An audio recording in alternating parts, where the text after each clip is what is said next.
मेघालय के शिलांग में 2 दिवसीय पीठासीन अधिकारियों का सम्मेलन समाप्त हो चुका है। कई सारी समस्याओं को एड्रेस किया गया, मंथन किया गया। इन पूर्वोत्तर राज्यों के विधानसभा अध्यक्षों के साथ साथ वहाँ के राज्य के उपसभापति के साथ, सेक्रेटरी के साथ काफ़ी सारे विधानसभा के सदस्य भी रहे। लेकिन इस मौके पर लोकसभा के सांसद भी मौजूद रहे। ऐसे ही एक सांसद इंदिरा हंग सुब्बा जी हमारे साथ मौजूद हैं, जो सिक्किम से आते हैं। सीधे हम बात करते हैं कितना इम्पोर्टेंट सम्मेलन और जो सीपीए का कॉन्फ्रेंस हुआ उसका जो मंथन था वो कितना आगे इम्पोर्टेंट रहेगा लोकतंत्र की तस्वीर को और मजबूत करने के लिए। सबसे पहले तो सुब्बा साहब आपका बहुत बहुत स्वागत संसद टीवी पर। Thank you. कितना इम्पोर्टेंट मंथन देखते हैं एज एन लोकसभा सांसद, और खासकर नॉर्थ ईस्ट में हो रहा हो, नॉर्थ ईस्ट की समस्या को जब एड्रेस किया जा रहा हो। स्पेशली ये जो 20th कॉन्फ्रेंस हुआ है, दो इम्पोर्टेंट इश्यूज़ में दो प्लेनरी सेशंस में डिस्कशंस हुआ और विभिन्न विधानसभा के 8 स्टेट्स के विभिन्न विधानसभा के जितने भी मेंबर्स थे और स्पीकर्स, डिप्टी स्पीकर्स, उन्होंने बहुत ही वैल्यूएबल सजेशंस रखे हैं।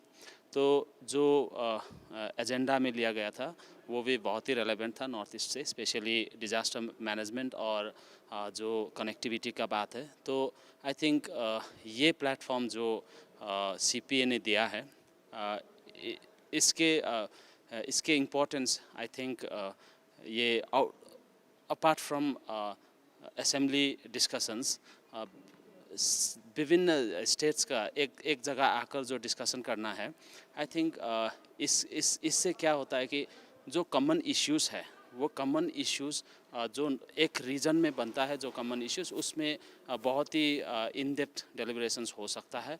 और इस कॉन्फ्रेंस में और प्रीवियस कॉन्फ्रेंस जो 19th कॉन्फ्रेंस हुआ था, एनुअल कॉन्फ्रेंस सिक्किम में, उसमें भी ऐसे ही इश्यूज़ में डिस्कशन हुआ है।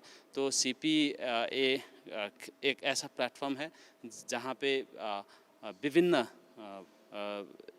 स्टेट्स के जो मेंबर्स है अपने बात को रख सकता है और थोड़ा सा ब्रॉडली देख सकते हैं, क्योंकि सिर्फ अपना ही स्टेट को ना देख के एंटायर रीजन को देखने का एक मौका है, जो मुझे लगा कि बहुत ही इम्पोर्टेंट है और इसको आगे भी ले जाना चाहिए। ये कॉन्फ्रेंस, ऐसे कॉन्फ्रेंसेस होते रहना चाहिए और ऑल द रीजन्स में होना चाहिए।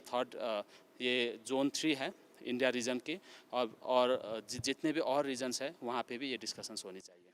सुब्बा साहब, एक चीज़ और समझना चाहूँगा। आपने दोनों दिन गंभीर तौर पर मंथन में अपनी सहभागिता की, और खासकर मैं बात करूँगा लोकसभा अध्यक्ष ओम बिरला जी की, तो उनका साफ तौर पर मानना था कि पूर्वोत्तर का जो विकास है, उनकी जब तक समस्याओं को सॉल्व नहीं किया जा सकता उनका विकास नहीं होता है। आप भी पूर्वोत्तर राज्य से सांसद हैं। माननीय लोकसभा अध्यक्ष और राज्यसभा के उपसभापति हरिवंश जी ने जिस तरह से सब्जेक्ट को एड्रेस किया वो कितना इंपॉर्टेंट था। और दूसरा सवाल इसी से जुड़ा है, क्या आने वाले समय में जो सीपीए का जो मंथन था उससे राज्य की विधायिका की तस्वीर को बदलने में सहायता मिलेगी?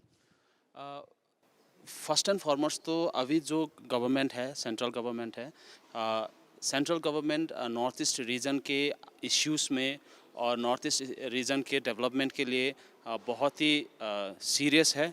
और अभी जो जिस प्रकार से नॉर्थ ईस्ट स्टेट्स में इंफ्रास्ट्रक्चरल डेवलपमेंट हो रहा है, जिन प्रकार से नॉर्थ ईस्ट स्टेट्स के इश्यूज़ में ध्यान दिया जा रहा है, तो ओम बिरला जी ने जो कहा, नॉट ओनली इन वर्ड्स, अभी के गवर्नमेंट एक्शन में भी कर रहा है। तो हम यही बताना चाहेंगे कि अभी के प्रधानमंत्री जी श्री नरेंद्र मोदी जी और गवर्नमेंट को और लोकसभा स्पीकर श्री ओम बिरला जी को हम तहे दिल से धन्यवाद देना चाहेंगे, क्योंकि जो सेंटर का लीडरशिप है नॉर्थ ईस्ट में आकर ये सब इश्यूज़ में बात करना, I think this is very important, क्योंकि यहाँ के जो इश्यूज़ है मेनलैंड इंडिया के साथ जुड़ना चाहिए और उसी तरह से रिजॉल्व करना चाहिए, उसी तरफ से इसको एड्रेस किया जाना चाहिए जो कि मेनलैंड इंडिया का इश्यूज़ को रिजॉल्व किया जाता है। तो हरिवंश जी और ओम बिरला जी ने जो कहा, ये सत्य है कि बिना कोई भी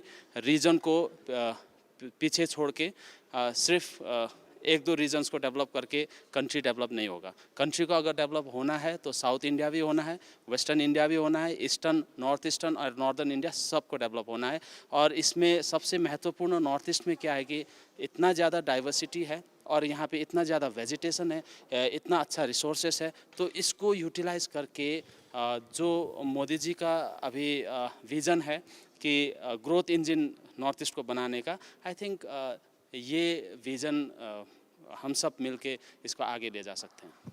तो ये थे इंदिरा हंग सुब्बा साहब, जिनका साफ तौर पर मानना है कि जिस तरह से प्रधानमंत्री नरेंद्र मोदी जी का विजन है नॉर्थ ईस्ट के विकास को लेकर, और सेम उसी विजन पे जो सीपीए कॉन्फ्रेंस हुआ जिस पर भी फोकस हुआ, नॉर्थ ईस्ट की वो समस्याएं जिसका यहाँ पर डिस्कशन हो और समाधान हो, जिससे कि नॉर्थ ईस्ट का जो विकास है और तेजी के साथ बढ़े। तो कुल मिलाकर कहा जा सकता है कि सीपीए का ये कॉन्फ्रेंस वास्तव में एक सार्थक पहल है, और जिस तरह से अभी तक पीठासीन अधिकारियों का सम्मेलन हुआ है और उसके निष्कर्ष के बाद वहाँ की जो विधायिका की तस्वीर है हमेशा से बेहतर होती रही है, तो उम्मीद की जानी चाहिए कि कम से कम नॉर्थ ईस्ट, खासकर ये पूर्वोत्तर के राज्यों की जो विधानसभा अध्यक्षों का जो सम्मेलन था, इसके बाद नॉर्थ ईस्ट के स्टेट ज़्यादा तेजी से विकास की ओर आगे बढ़ेंगे। कैमरामैन राज ठाकुर के साथ अमरेंद्र गुप्ता, मेघालय।